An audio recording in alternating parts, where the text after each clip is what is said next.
folks. Welcome in. And thank you for joining us today. Yes, hello everybody. Good evening or good night, depending on where you are calling in from. Um, we're so glad that you can be here today.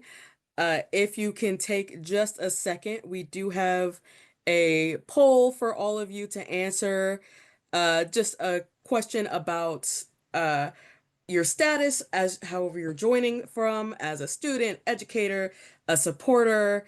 If you could take a second just to answer that question from us. And if you'd like to answer in the chat, we would love to know where you're calling in from and what brings you to the webinar.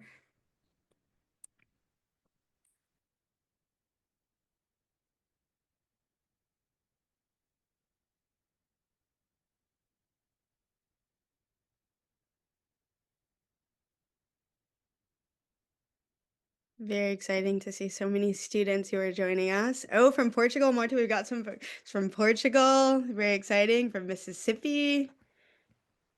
Oh, Canada, Zimbabwe, Nigeria, wow. New Hampshire, love exploring. We love exploring too.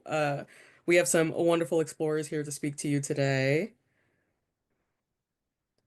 South Africa, Melbourne, Australia.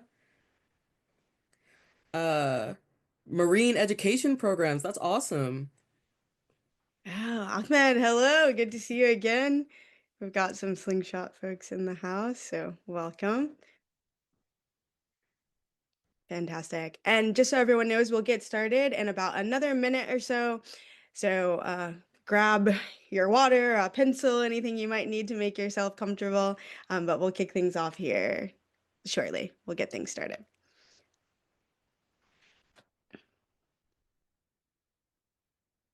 I know we still had a couple of answers come in. So I see Oklahoma and from California and from Mexico. Welcome, everybody. Thanks so much for being here. Mexico, Cameroon, amazing. We got people from all over. Fantastic. Alrighty.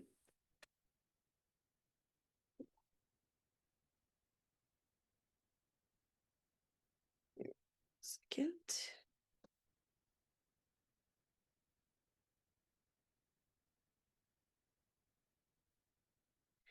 All right. Cool.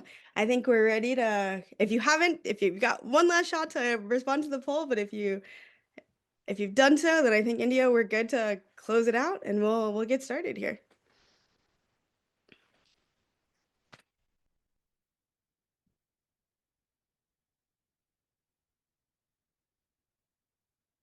Fantastic. All right, everyone. The results from our Okay, we're going to go ahead and get started here. So, greetings again from wherever you are joining us in the world and whatever time zone you are in. Good morning, good evening, good night. And thank you for being here. And I would like to welcome everyone to the Slingshot Challenge participant webinar on activating the Explorer Within. I'm Taylor Williams, and I am a manager for youth experiences and strategic innovation here at the National Geographic Society, which is a really fancy way of saying that I get to work on exciting programming for youth like you, and I get to spend most of my time excitingly working on the Slingshot Challenge. I'm joined today by 2024 Slingshot Challenge funding recipient Marta Bernadine, and two National Geographic Explorers, Lilly Sedaghat and André Green. And we are all so happy that you are here with us today. So, before we get started, I'd like to set a little bit of context for you all. So, here at the National Geographic Society, we believe that everyone has the ability to tackle big problems and help illuminate and protect the wonder of our world. All of you have proven that by participating in the Slingshot Challenge. But we also realize that sometimes it can be tough to know how to keep the momentum going. So that's why in today's webinar, we will give a brief overview of the skills, attitudes, and knowledge that will help you to continue to progress in all of your change-making journeys. Then we'll spend the rest of our time hearing from our special guests, Marta, Lilly, and André, who are excited to share with you all how they have been able to tap into their explorer mindset to take on a variety of environmental challenges around the world. And along the way, of course, we'd love to hear your questions. But since this is a webinar, everyone's microphone is muted. But if you have questions, please feel free to use the question and answer function in your Zoom toolbar at the bottom of your screen to submit your questions. We'll have plenty of time for questions at the end, so please, we're really excited to hear from you. Feel free to drop any questions that you might have in that Q&A box. Fantastic. All right. So, as I shared earlier, we are joined today by two National Geographic Explorers, along with Marta, our Slingshot awardee. But some of you all might be wondering what exactly it means to be a capital E explorer, right? So, at National Geographic, explorers are individuals who receive funding and support from the society to illuminate and protect the wonder of our world through their work in science, exploration, education, and the storytelling fields. We have a brief video that we like to show everyone to give you a glimpse into what an explorer means to us here at the National Geographic Society. So let's give it a watch. I was an explorer. And if I was an explorer, I would wake up, put on my gear, put on my hijab, binoculars, hat. I would take my tools to investigate. I'd put on my spacesuit, then I'd shoot off the stars. I was an explorer. I'd climb into a rocket and fly to the sun. I like to go to the places that most people usually don't go to. Explore my city. I'd tell stories to the world, my photos and videos of my experiences, my discoveries. I'd go to the depths of space, the bottom of the ocean. If I was an explorer, I wouldn't care about getting dirty. I would discover and analyze different things that have never been seen before. I'll discover new species. I would take my findings back to the lab to build things, create new things. I'd find a cure for cancer. I'd recycle our trash to build buildings, make the world a better place. Maybe an explorer is all about understanding this world better, to show the world a different way of seeing it. To venture into uncharted territory. My name is Arthur Wong. My name is Ana Reyes Morales. My name is Dominique Demille Correa Gonçalves, and this is what an explorer looks like.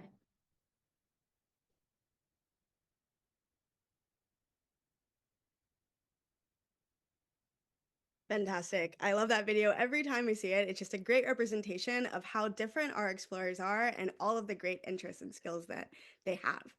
So, as you have just seen, National Geographic Explorers are solution finders and changemakers from around the globe who are passionate about our planet and making it a better place. Just like everyone in the Slingshot community, explorers ask questions, follow passions, and take actions within the 5 topic areas of cleaning the air, restoring the ocean, protecting nature, reducing waste, and addressing climate change. And they also do work in the additional focus areas of human histories and cultures, as well as planetary health and space, which are 2 new focus areas for us, which we're really excited about. So, explorers come from a variety of different backgrounds and do a variety of different things. And while no 2 National Geographic Explorers are exactly the same, one thing they do share is an explorer mindset. And this mindset is a set of knowledge, skills, and attitudes that define what it means to be an explorer. They are curious and empathetic and empowered. They know how to communicate with others and solve tough problems while using geographic perspectives and practices. And lastly, they understand the importance of seeking interconnections between humans and the environment. And they know that it's critical to continue building their knowledge about both human and natural systems. So, the explorer mindset is kind of at the heart of everything we do here at the Society, and I'm really excited for you to learn more about it and hear directly from some of our explorers about how they feel like they're able to embody it through their work. So, of the over 3,000 National Geographic Explorers, none of them got to where they are in the exact same way. But like I said, what they all share is that explorer mindset, the attitudes, skills, and knowledge that makes explorers successful and which are also beneficial across a wide array of professions and areas of expertise. We like to say that it doesn't matter where you hope to end up as long as exploration is where you begin. And with that in mind, we also believe that every person, no matter who you are, has the potential to develop that same explorer mindset that drives explorers to inquire, explore, seek knowledge, and work to solve the world's most pressing problems.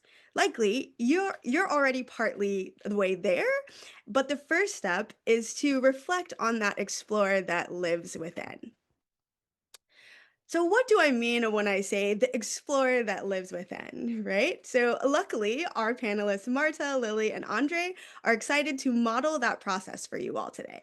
They are prime examples of how anyone, anywhere, any age can embody the explorer mindset.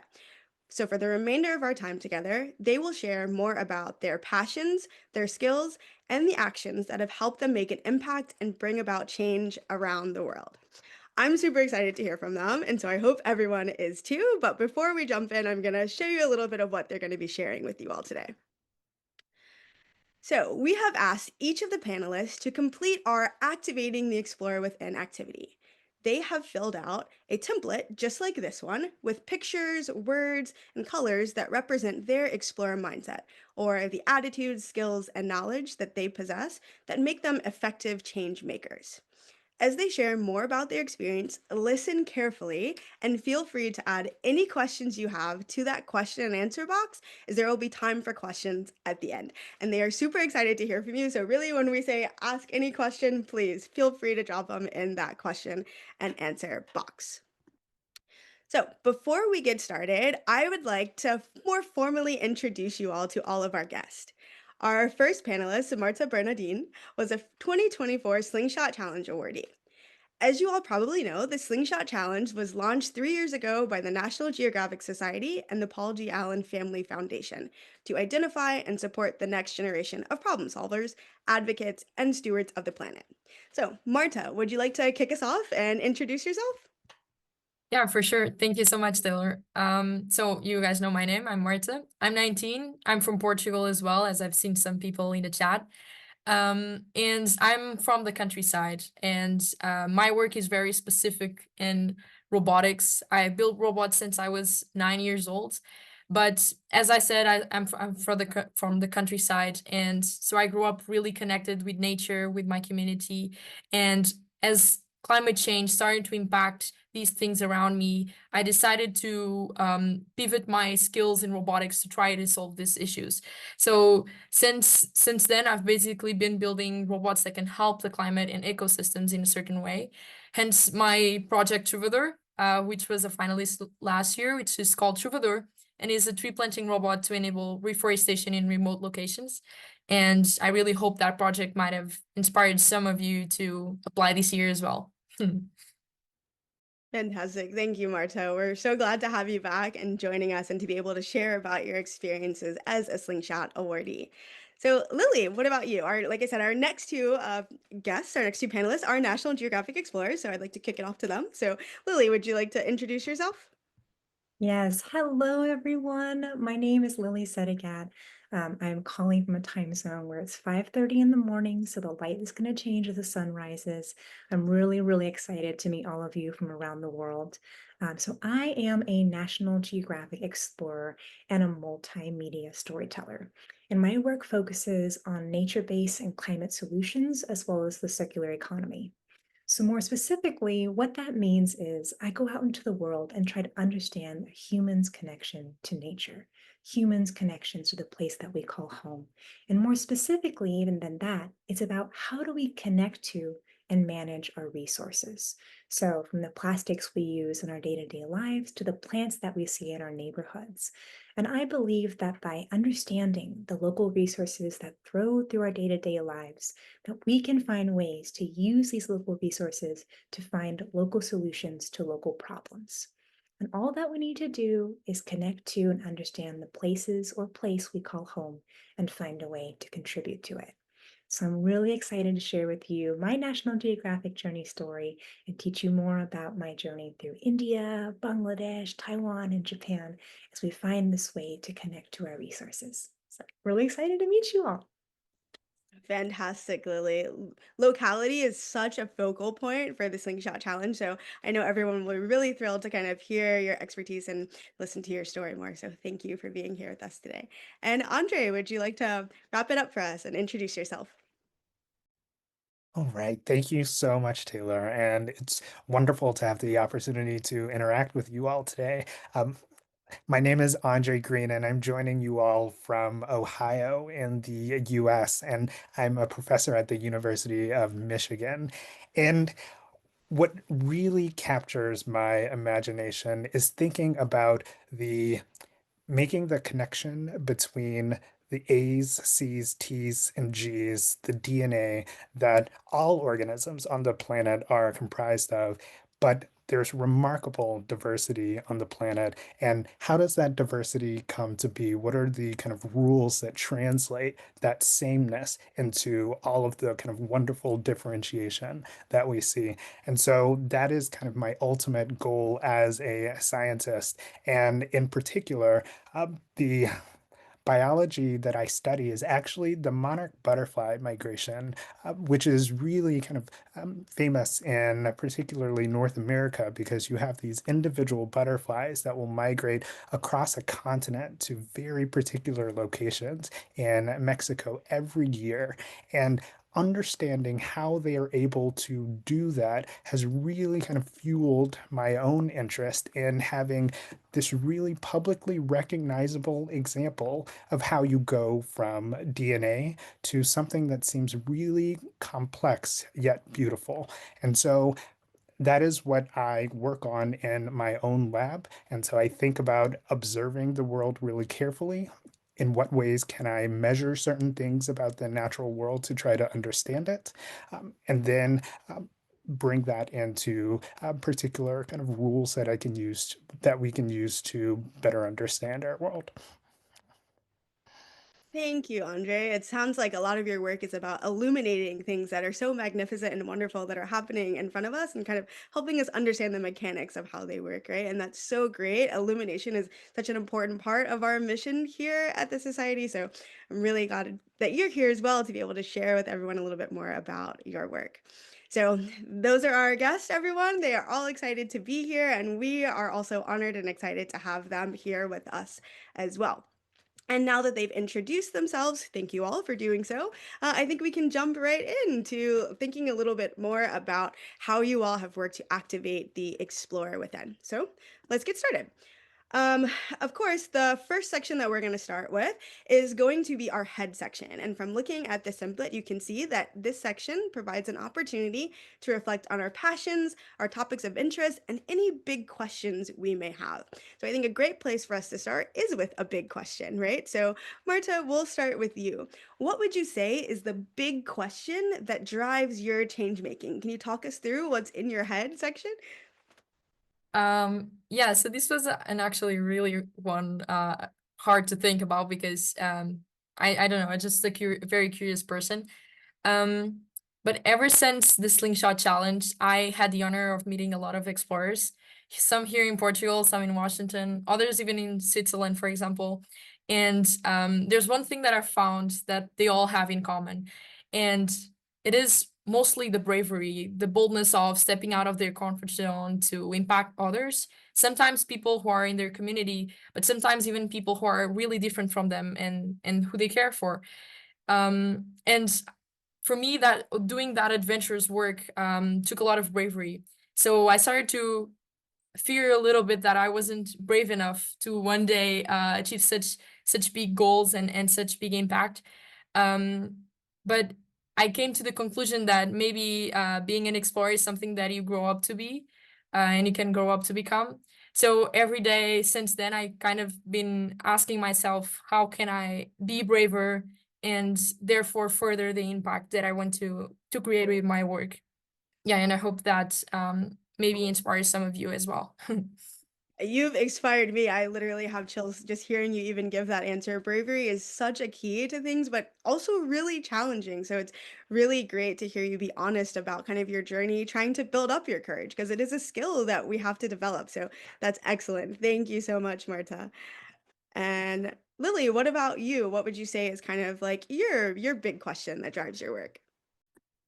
So the biggest question that started my journey as a National Geographic Explorer and led me on this like incredible adventure to try and meet people and understand this place that we call home was actually the result of me going to a boba tea house when I was young. So I grew up in San Diego, California, and when I was small, my parents divorced. And I remember I was feeling really sad that day, and I had walked down the street from my father's apartment, and I discovered my first Taiwanese boba milk tea house. And I remember walking past the glass doors and going to the wooden counter and being like, "What's boba tea? Can I get one, please?" And so I ordered my first large iced boba tea. For those of you who don't know what this drink is, it's like this colorful drink that's got black tea in it and sugar, a little non-dairy creamer, and at the bottom are these little, they're like little balls. They're covered in brown sugar from tapioca, and they're really chewy. And I remember the first time I had that drink, I just felt this sense of just like peace and home and sweetness. And considering my family situation was a little bit difficult at the time, I found that the tea house kind of provided that safe, stable space for me. So I essentially grew up there, and I would go up there regularly after school, and I would get my boba milk tea, and I would study for my school exams there. I wrote my first love letter there. And when I graduated from college, I went back to that same tea house and asked myself like this really important question of what is it that I want to do with my life? And it was in that moment, for the first time after so many years, that I finally saw the plastic cup and I finally saw the plastic straw. And I turned around behind me to the trash can and I realized that it was filled with plastic cups and straws from that day. But that trash bag was full of things not from yesterday or the day prior. And in fact, I was contributing in this out of sight, out of mind consumptive habit where we take something, we use it, and then we throw it away. So my big change making question was, what happens to plastic once we throw it away?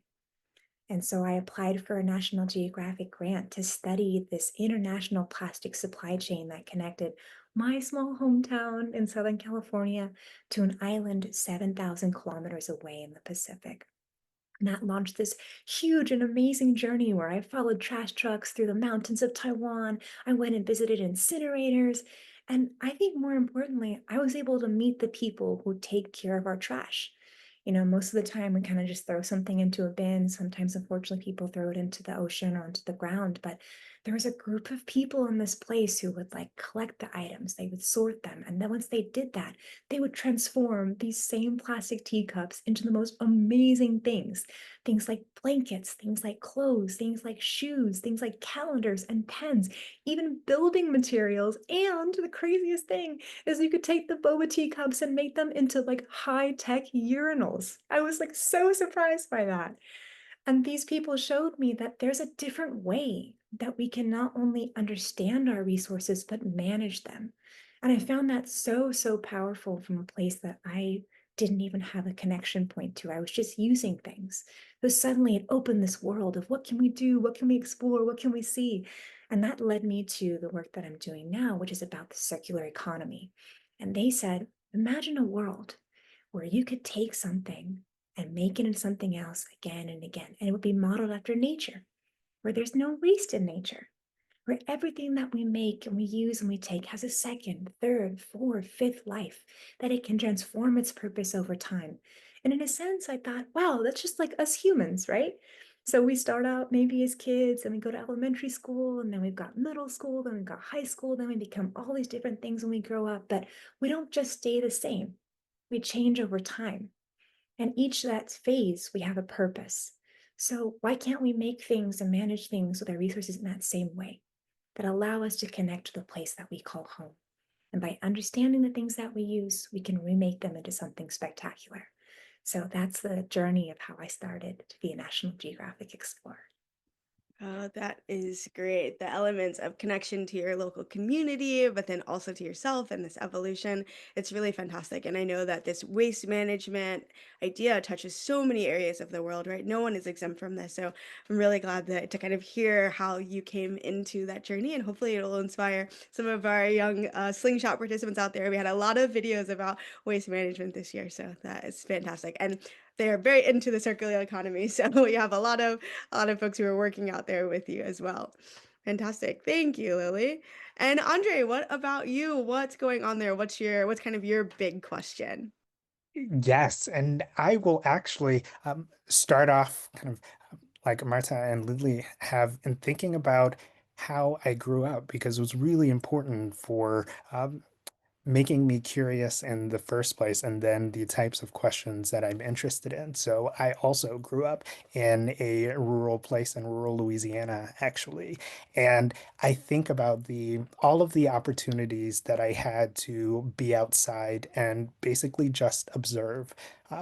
To use all of the different senses that I in particular have and that many of us have for understanding kind of what does the world feel like? What does it sound like?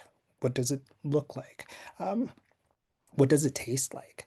Um, and another aspect that informed how and why I wanted to ask questions is because I also grew up in a home that seemed a little different from those around me, those that I saw on television. So I was always asking the question of, in what seems like a bit of chaos in my own circle, how is it that there is kind of stability in some places, but in not others, in some settings and not others. So I always became really interested in being able to understand the how and why, the kind of mechanism going from A to Z of any particular kind of setting or situation, or anything that I was looking at.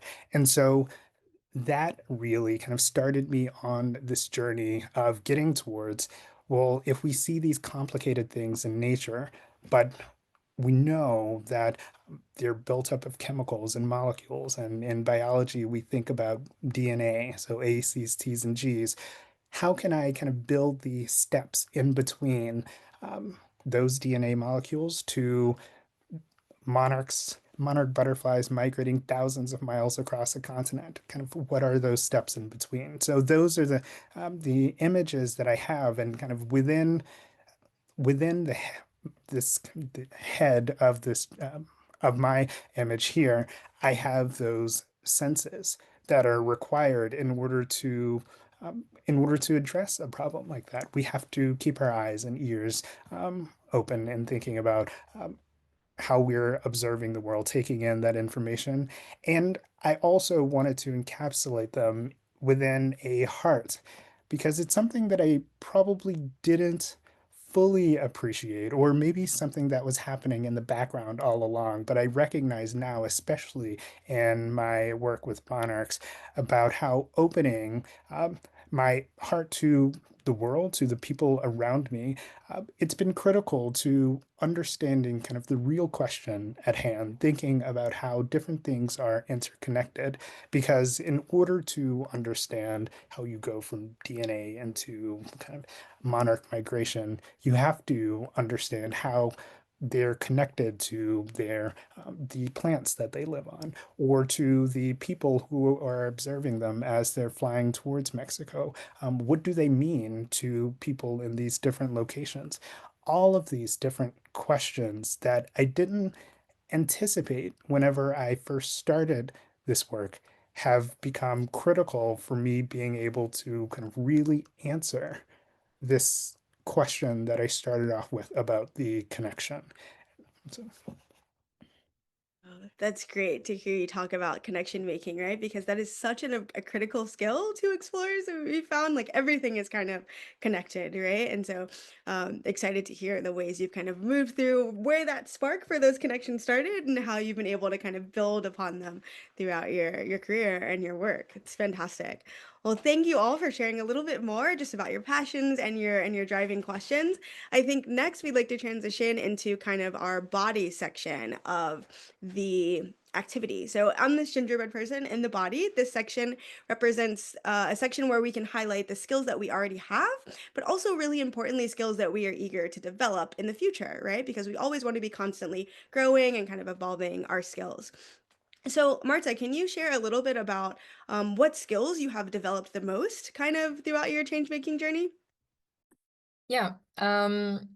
So this one was really interesting, and I tried to be a little bit more introspective about the work I do with Trovador. And I really think that the biggest skill I've had to develop was learning how to ask good questions. And it's funny because the last question was about questions. Um, but specifically about problem solving, which a lot of people talk about, I would say perhaps the most important skill is really knowing how to ask questions properly. And that is because, for example, if we're trying to solve a problem that is our own, I can be, for example, sitting here at my home. And if I don't like that lamp, I can just go in and change it, right? And I solve the problem. But if I'm trying to solve a problem that is for my community, for an ecosystem, or for a community that don't even belong to, it is much harder because I need to understand them. I need to be in their shoes. So, for example, specifically for Troubadour, when I just watched the forest that used to be around me being torn apart, I knew that was a problem, obviously because the trees were being cut. But the problem could not just lie there. So I started to think how I could solve it. And I really found that asking the right questions had to be it in order to be able to properly solve the problem. So one of the things I did was asking reforestation associations, so manually planting associations that plant trees manually, why they were not reforesting in certain areas. And most people actually, they just looked me dead in the eyes and they told me, imagine yourself being on the top of that mountain, carrying 100 kilograms of trees and being afraid to death of falling down. And so I understood that the actual issue was on the landscapes that Portugal has. It's because we have these beautiful mountains and they're really hazardous, and it's really difficult to just go there and walk normally. But then I didn't just stop there, right? So I wanted to know why, for example, technology was not being used. So I went to talk with biologists, which might sound a little bit random, but when I approached biologists, they told me a perspective that I was really not hoping for. And they told me that, for example, heavy machinery that nowadays plants trees in a very massive and fast way, they actually hurt the soil. They're super heavy. They lower the germination rate. And the drones, which are like aerial machines that just drop seeds from the sky, they're just wasting the seeds. And seeds are one of the most scarce natural resource on Earth. And I didn't know these things. And perhaps if I didn't went to ask questions, if I didn't go outside and actually talk to the people, I would have just started a student association to plant trees in my community. And this way I was actually able to understand the root cause of the problem. And today I'm trying to build a solution that perhaps is able to solve it. So I would say definitely learning how to ask the best questions to solve the worst problems. Wow, that's such a cool perspective, right? And hits on so many elements of the explorer mindset. You've got that curiosity, right? Just even being interested in asking questions, but you're curious for a reason, right? To gain empathy and to understand the connections and find that root problem to help you better problem solve. This is all fantastic, right? Can really see how and you've been able to develop a skill, one skill that has then unlocked all of these other explorer mindset skills. So that is fantastic to hear. So thank you so much, Marta. And Lily, what about you when we're talking about the skills that we're building? What have been skills that have been surprisingly useful or that you were surprised that you would need? So for me, I think the skills that have been most surprisingly useful is my ability to listen, is to create a space where people feel comfortable to share what it is that they're thinking about, what it is that they're struggling with, what it is that they know. And a lot of that is just listening, which I think in our modern world today, seems like a skill that is not necessarily very common, even though we all have that ability. Andre talked about tasting, feeling, observing the world, using your senses to be able to connect to it. Marta's talking about the power of questioning. And tied to both of those things is the power to listen, particularly if you want to be a storyteller. So I'll give you an example. In 2021-22, National Geographic launched its first English language podcast in the Southeast Asia region. We called it Expedition Earth.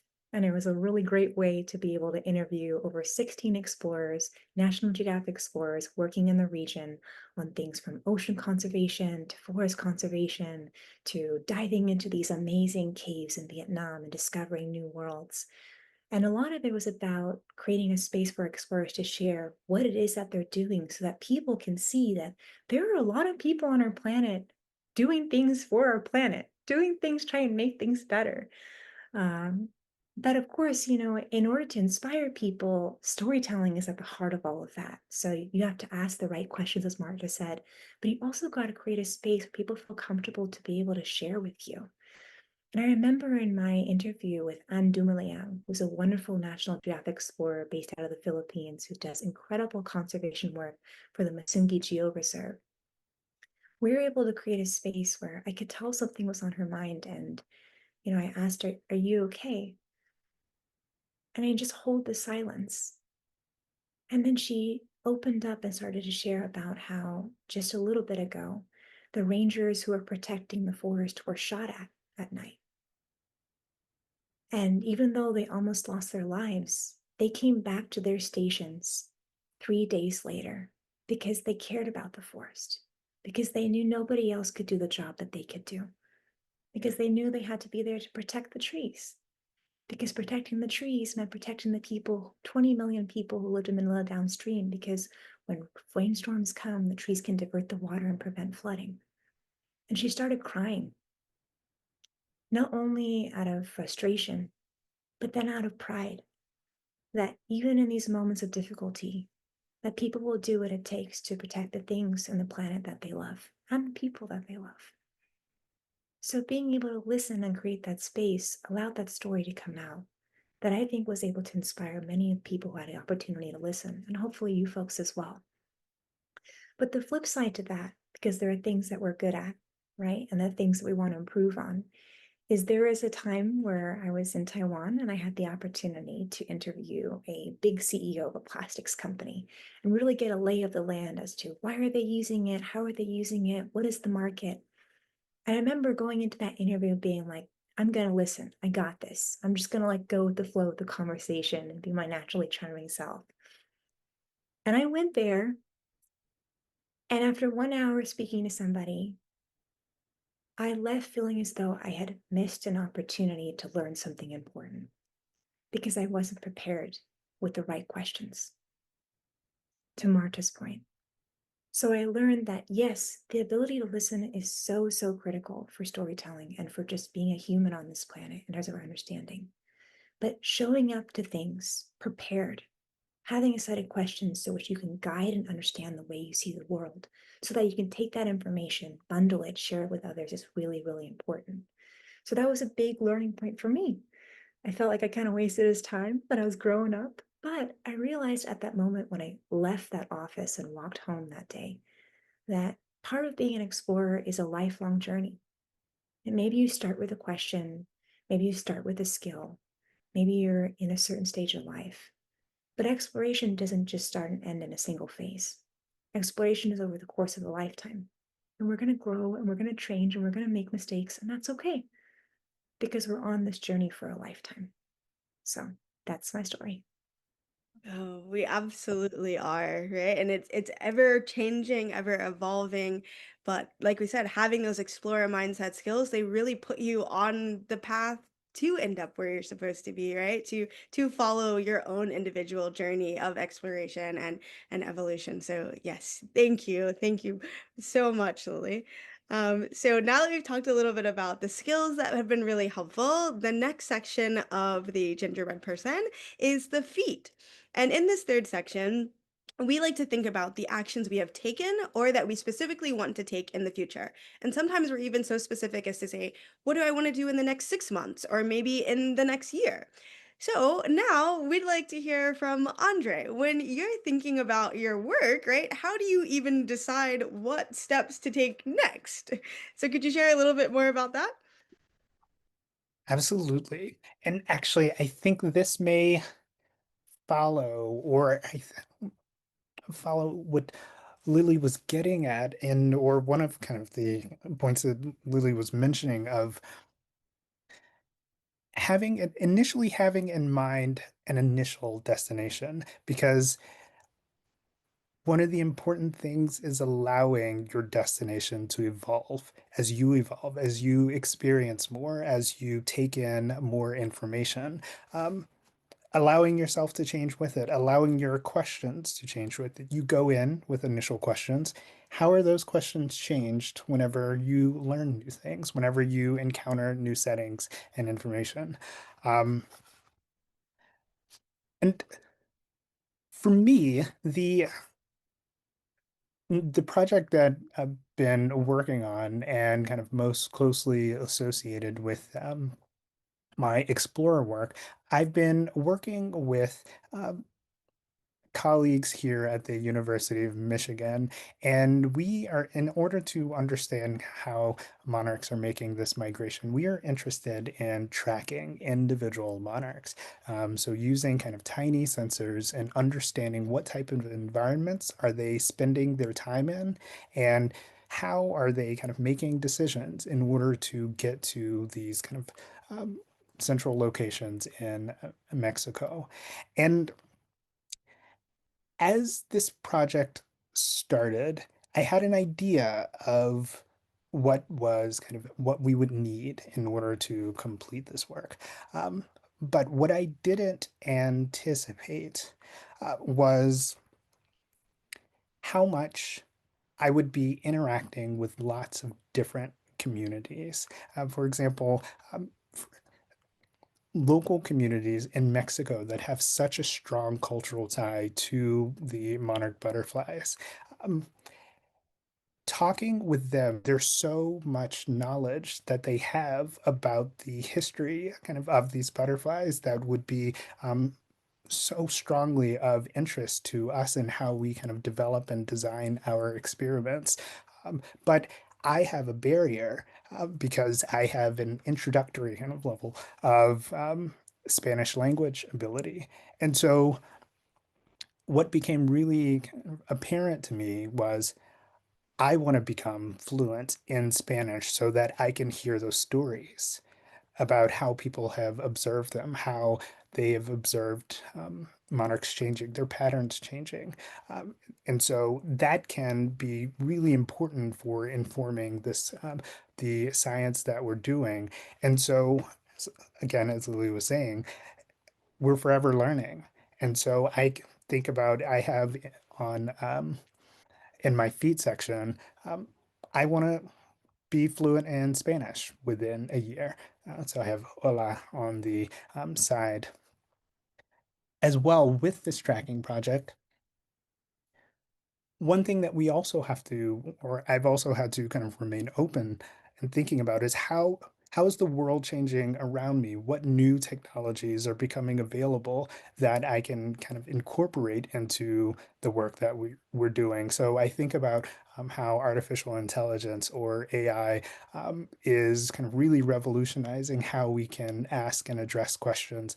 And so again, although I'm a professor, I'm really looking forward to taking classes again, learning a new artificial intelligence tool so that I can bring kind of all of these different ideas and perspectives to solving problems that I didn't recognize kind of were there in the beginning. Oh, fantastic. It's so great to hear how you realize that you have a need for something that will help you kind of better connect with these communities that you want to work in and how you're able to very easily set a tangible goal to make sure that you're able to achieve it. So thank you for sharing, Andre. And Marta, what about you? We know that like taking action isn't always easy, right? So what have been some of the biggest challenges to overcome when trying to take action? Yeah. Well, building a robot is really complicated, I must say. But actually, something that surprised me was the sector where a startup nowadays has to grow in. So this year, Trovador became an official company, was something that I really, really celebrated with my co-founder.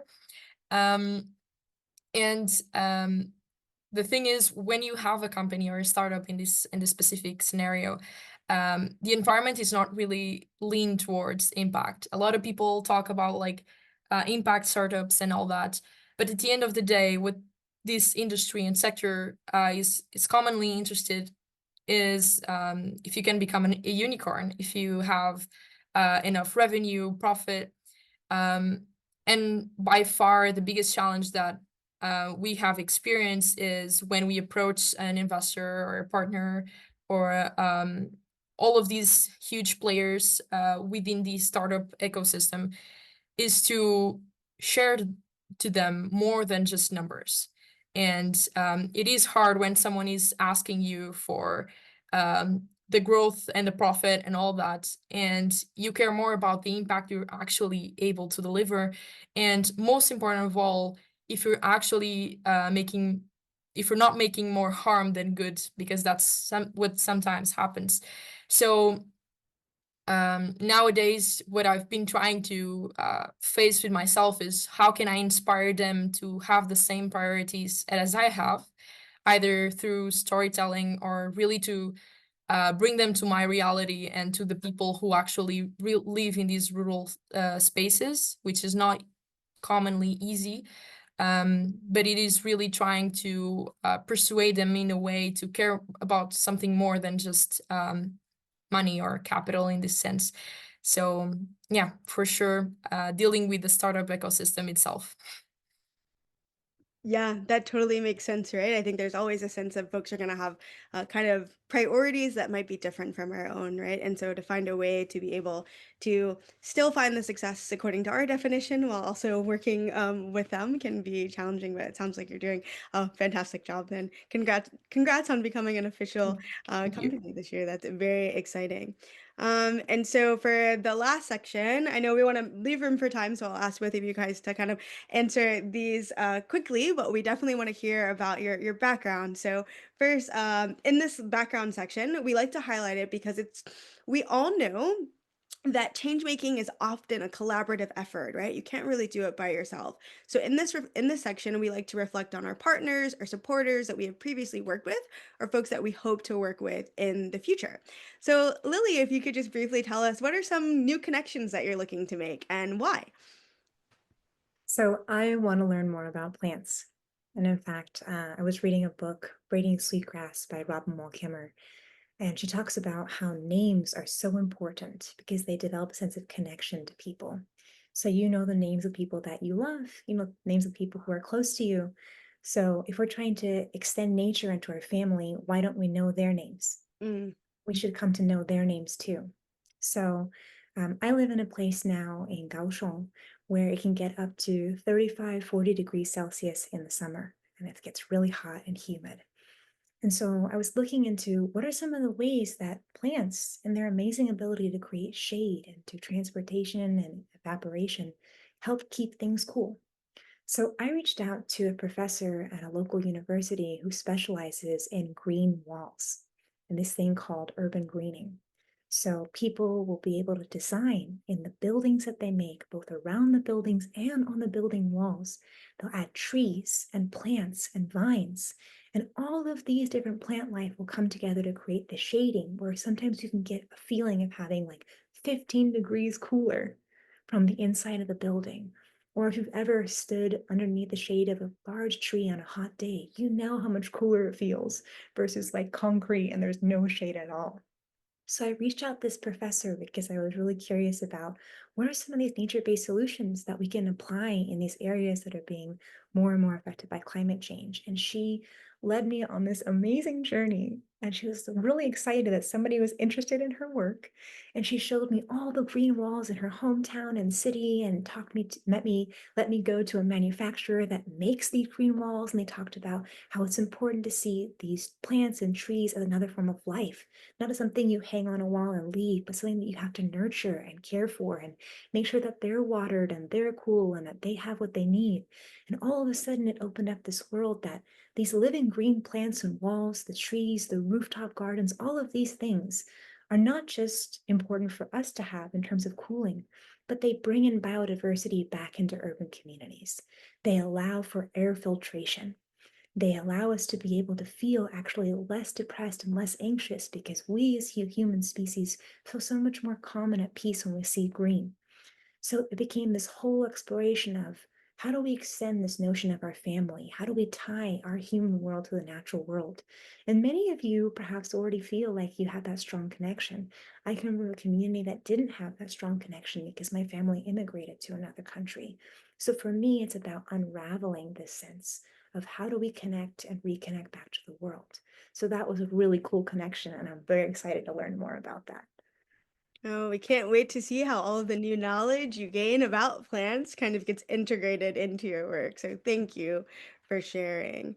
And Andre, I think we'll end it with you if you'd like to share about a collaboration that you've been really excited about, or what would you like to share kind of about your background? Absolutely. So, one of the main reasons, actually, that I chose to focus on monarch butterflies and their migration in my work is because they're such an awesome kind of model already for being connected to the natural world, for how people are often introduced to the natural world. I hear so many stories of people who, whenever maybe they were kids, they observed them in their yards or in their classrooms. They raised their monarch caterpillar, and whenever it emerged from its chrysalis, they released it outside. Um, and so there's so much kind of programming that's already available for monarchs. I wanted to really kind of lean into this and kind of really kind of build a story around this organism. And so what I've included in my gingerbread man is actually a map with these red dots. And that's because the project that we're working on, this tracking project, we're actually involving volunteers from across the continent. And what we've done is we've sent maybe a kind of large version of our sensors that we put on the monarchs. We've sent them to people in the US, Canada, and Mexico, and we've said, place them in your backyards, wherever you'd like to keep them. Let them record temperature and let them record light and send that information back to us. And we actually use that information that the hundreds of volunteers now have sent back to us, and we use them to train the kind of methods that we'll use in order to locate monarchs and their migration. And so, in that way, with this term called citizen scientists, where people just get to observe the world around them, but it gets integrated into these discoveries that we get to make kind of in university. And so it's been a real highlight kind of this particular project and this work to kind of, in a very real way, use this information, this data that volunteers are sending us in order to kind of make this project happen. And so my kind of unexpected collaborators are hundreds of people across the continent, and that's been pretty cool. We love citizen science here at the Society, so it is fantastic to hear you say that. And there really is such a robust community, and I think that's one of the great things about Slingshot, right? Is it highlights just how many folks are interested and connected. I think even this year alone, there were so many submissions on work that is similar to yours, right? Looking at monarchs and just being really excited about them. So, oh, it's fantastic to hear. So. that is where we will kind of end our activating the explorer within section. So I'd like to say thank you to all of our panelists today, Marta, Lily, and Andre, for sharing. I know I said, of course, we'd make time for questions. We're close to our limit at 6:30, but we'll see how many we can get to, and if the panelists are comfortable staying a little bit longer, then we can answer a few more questions, but also want to honor and respect their time. So I think one question that we'll start with that it seems to be on the mind of a lot of folks is and I'll kind of pitch this to all of you is what did you say is what is one of the most important skills to deal with the lack of empathy and interest in environmental problems? Is there anyone who might want to take that? Like people might not be as into conservation as we are. Yeah, Marta, what do you think? Yeah, so I'd like to answer that with the biggest skill is really learning how to do proper storytelling. And I'd love to give a very specific example. I had a mentor once in Switzerland, and at the beginning of a session we had, she was telling us about how she grew up really close to the mountains and the glaciers, and how she remembered going there snowboarding with the mountains full of snow and ice. And we did a little test in the beginning to measure our empathy about her memories and the nostalgia of the glaciers that were melting down. And our empathy was not zero, obviously, but it was really low, I would say. But then a few days later, we actually did a field trip and we hiked up to the mountains and she did a little exercise with us. So we got into this elevator, those like ski elevators. And she said that while we were going down the mountain, none of us could actually speak. And so for 1 hour, we were just looking at the ice and at the mountains and hearing the wind. And once we got to the valley, she turned up to us and she told us that she asked us if we knew what those black rivers were. And so basically the mountain was actually melting and we could see the mud being going down as the ice was melting.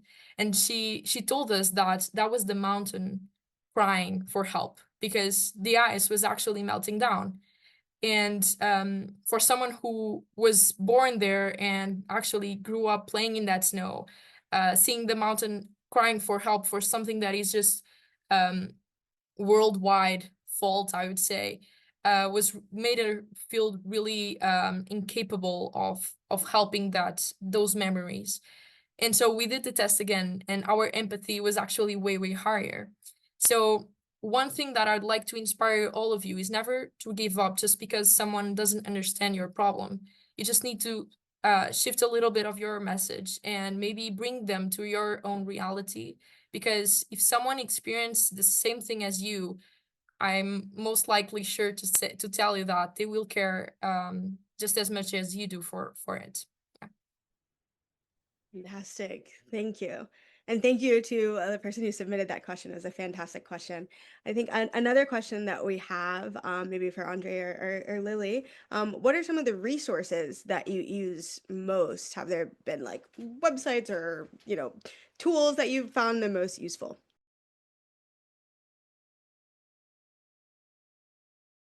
Andre, do you want to take that one? Sure, I can take this. So I think about this maybe in kind of two different ways. There are the kind of technical kind of resources that we've been really kind of building up for this tracking project. And honestly, a lot of those technical resources have been people kind of as well. So I'm a biologist by training, but I've collaborators. Collaborators are so important. I think about my engineering colleagues. Um, Whenever we first started, it was maybe a small team of five, but then we realized like, oh, okay, we need someone who kind of does machine learning. And so, oh, we need someone who does kind of more biostatistics. And so leveraging the fact that kind of I'm in this really large university and they've made kind of bridging different schools, different disciplines quite easy. I think the university itself has just been a great resource in that sense of bringing the different technical fields to bear in order to get the project done.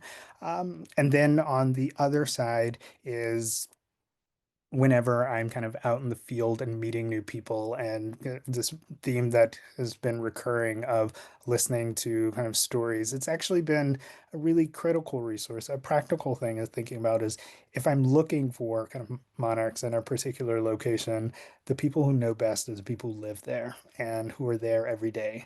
And so I've really appreciated just kind of knocking on doors or kind of walking through parks and talking with people about where have you seen them? How have you seen them kind of behaving?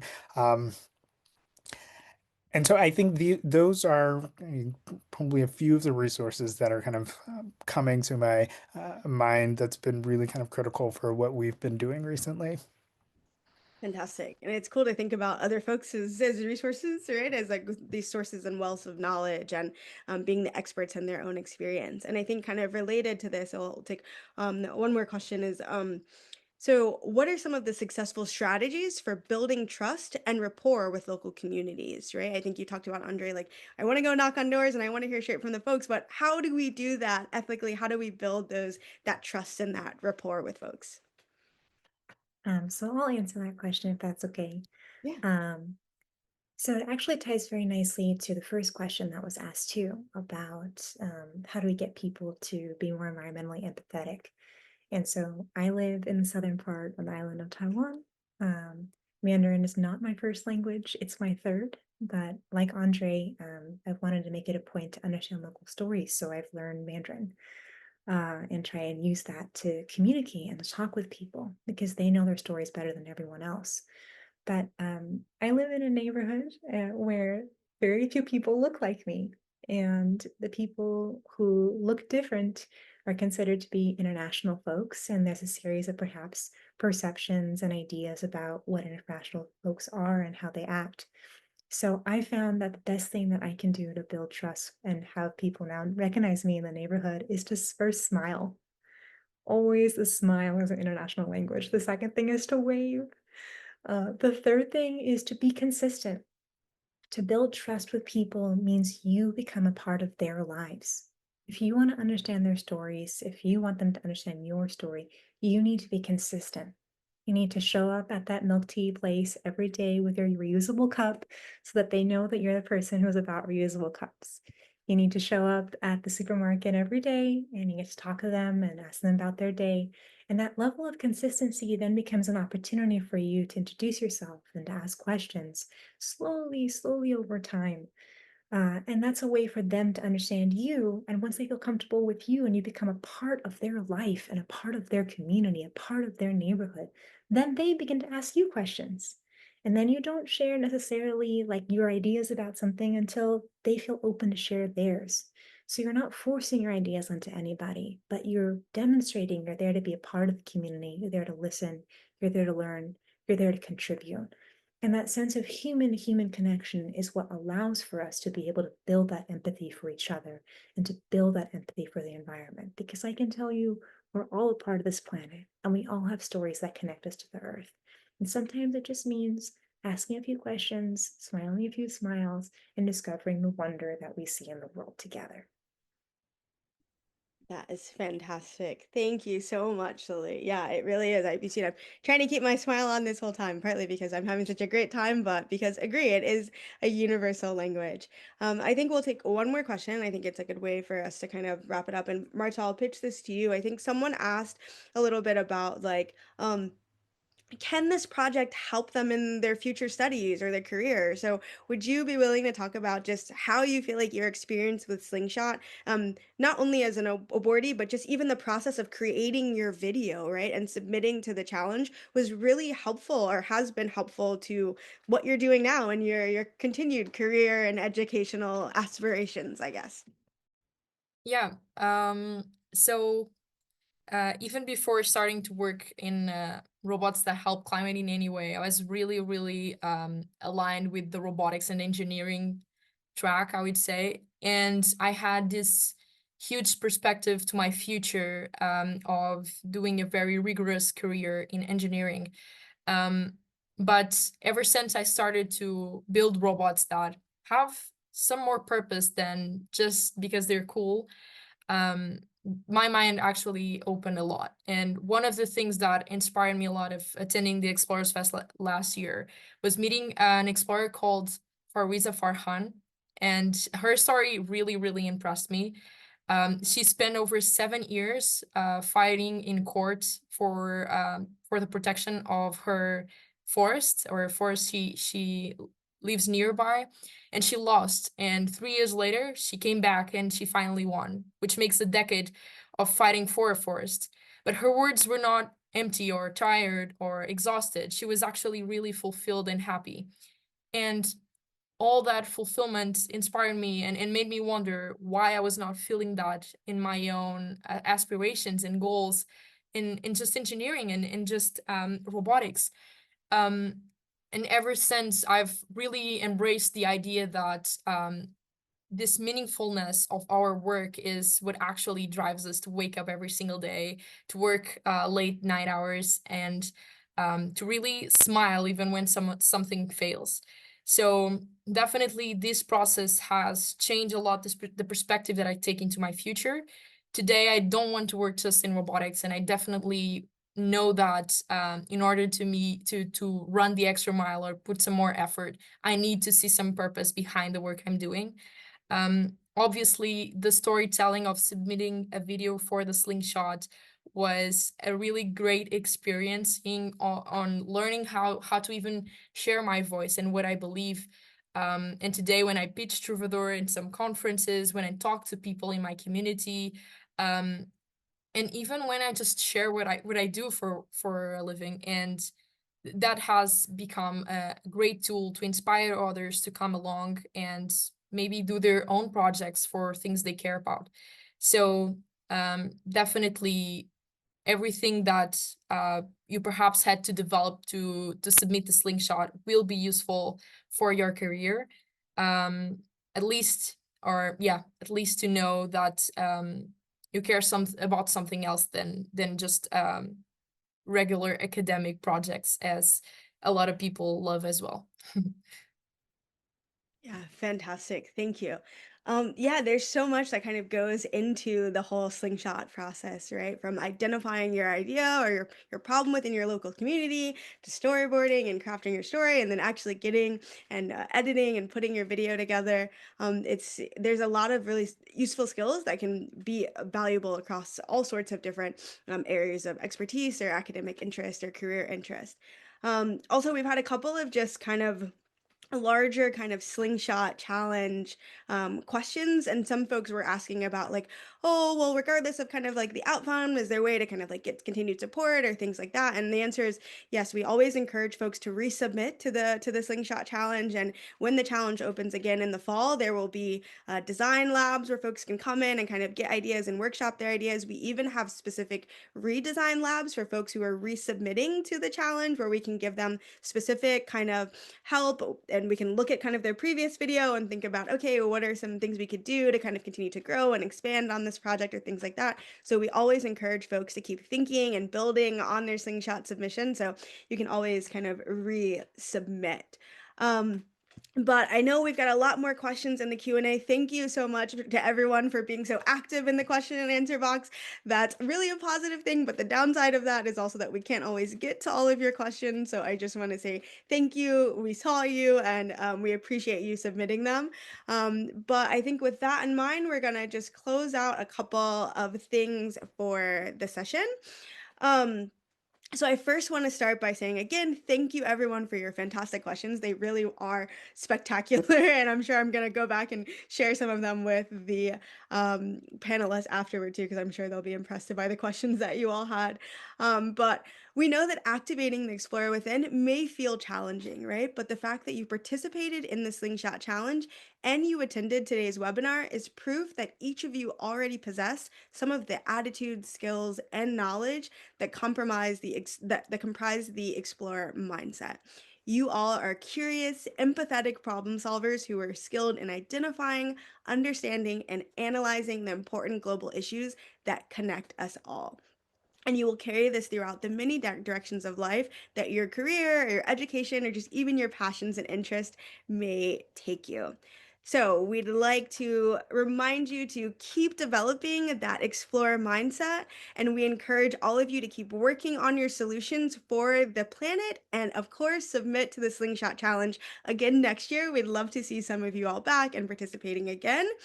Um, and I think the last thing we want to share with you all is to please save the date. Some of you asked about when are we going to find out about this year's cohort of awardees. So we would like to invite you and let you know that we are 1 week away. Next week on Wednesday, May 14th at 10:30 a.m. Eastern Daylight Time, or that's GMT -4, we will be hosting our annual Slingshot Challenge celebration, where we will celebrate all of the work of the fantastic participants this year, and then also announce this year's cohort of funding recipients. You can register by going to our website at www.slingshotchallenge.org. There'll be a button down at the bottom for you to register for the event. Please come out. We'd love to see you all in the crowd and be able to be a part of the fun of celebrating this year's cohort of Slingshot recipients. Lastly, please be on the lookout from email from us from the society following this webinar. We will share a recording of this session for your reference. You can go back and watch it and listen to these wonderful answers again and again. And then we will also send everyone a blank copy of that gingerbread explorer within activity, and we really encourage you all to take some time and fill it out for yourself. Think about what would you put in your head, your body, your feet, and your background, and really spend some time starting to activate that explorer that exists within all of you. So once again, thank you to everyone that joined us. And thank you to our panelists for their insights. We've had an amazing time, and we really appreciate all of your efforts. And we're cheering you on as you continue your change-making journeys. That's not only to our panelists, but to all of our members of the Slingshot community. So keep at it. We are all here at the Society cheering for you. And that's it, everyone. Thank you so much for joining us. We'll look forward to hearing from you soon.